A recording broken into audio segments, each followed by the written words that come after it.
দেশের অন্যত্র নারী ও প্রান্তিক যৌনতার মানুষদের উপর যে অত্যাচার চলে তার সাথে পাল্লা দিয়ে এ রাজ্যেও বেড়েই চলেছে ধর্ষণ ও নির্যাতনের ঘটনা।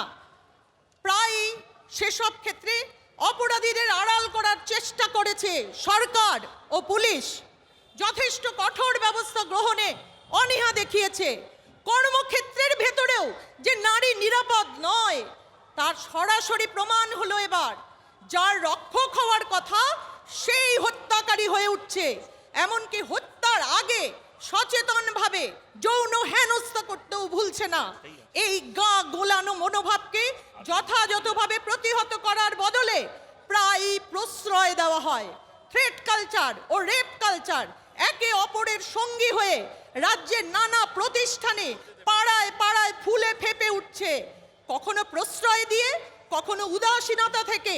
আপনারাই আজ এই পরিস্থিতি তৈরি করেছেন। মহামান্য শাসক, জনতার এই দুর্নীতির রায়, দুর্দশার রায় আপনাদেরই। পেশ হলো জনতার chargesheet. We want justice. We demand justice.